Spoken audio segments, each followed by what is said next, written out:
step back a little bit on, both of you are leading lawyers. You've had an immense contribution to the legal profession, but you also are women. I'm told things can be very, very challenging for women in court. And if a lawyer is doing well for herself, she's often referred to as pushy. What do you have to say about that? I mean, why don't you say something? I think the answer is a little too obvious. Yes, a woman who speaks her mind is called, quote unquote, aggressive. Right. Whereas a man who doesn't speak his mind is called, brilliant. And so that problem is there. I won't deny that problem.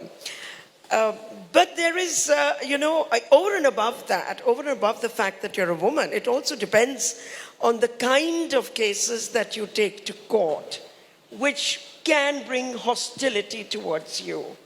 So in my case, I would say it's been a combination of being a woman and of being a person who's always taken very, very difficult issues to court, whether it was during COVID or whether it was the migrant workers or whether it's issues like hijab or whatever, So a hostility which is directed towards the person you're representing also gets directed towards you. It's what you call bias. So bias is of different kinds. It can be an ideological bias. It can be a sexism. It can be a misogyny. And there is always the ever-present threat. You told me some time ago that you address the people in the corporate sector and do trainings, but trainings about what? Trainings about the fact that all institutions must accept that sexual harassment is a no-no. So yes, there is a lot of sexual harassment in the legal profession as well. I have handled cases of public prosecutors who have raped interns and then asked for forgiveness.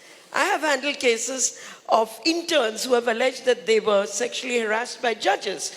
And most importantly, I handled the case of a district judge, a woman district judge, who complained that she was sexually harassed by a high court judge. Don't forget, the judiciary is one of the most hierarchical institutions this country has ever known. The legislature is more democratic, executive is more democratic than the judiciary ever has been. And I've handled that case where she had to resign because she couldn't handle the sexual harassment at the workplace. And ultimately, it was only a few months ago that after a 7-year battle, after going for an impeachment, we managed to get her back in the judiciary. So there is no end to the problems, but there is also no end to the success. As we can see, absolutely. Nice. Pinky, do you have a take on that? Have you been called a pushy woman? I don't know, people must be calling me pushy, but nobody calls you pushy on the face of it. They better not. I don't know. But I can tell you one thing. Honestly speaking, most of my journey through law, I have not felt that there's some greater extra effort that I have to put in. There are a couple of them which I can't talk about, so I won't.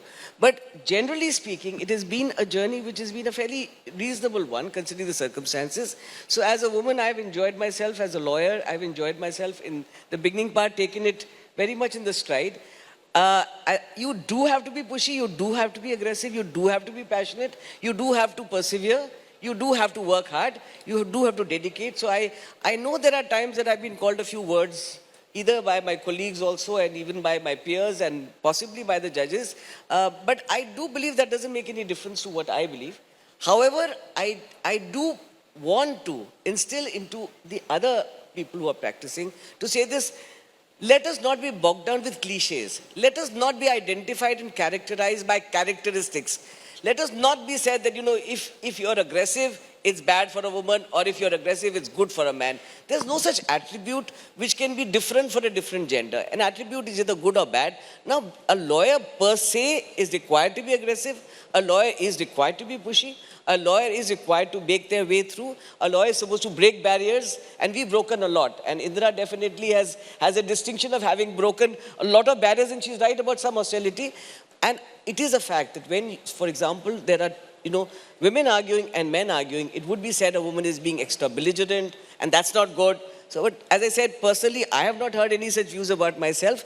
However, I'm sure they must have been made, and they would be there somewhere. But it should not affect you, and definitely the characterization, we have to change that. In fact, the Supreme Court has been changing this entire concept, and I think that is pervasive across the profession as much as other issues. So you say a woman, should not be demure. It is not necessary that a woman must be demure. You shouldn't be submissive. Well, do what you can do. We are half the world's space. Give us half the world's space, whatever we can do with it. We may be better, we may be worse. We may not be as good as the best lawyer in the country. We may be lesser than the next. We may be better than him. Whatever way it is, let us have our full due. We are citizens of this country, and we are citizens of the world. So give us a space, let us do what we can, and if we can excel, so be it, accord us for it. ये है Ideas of India.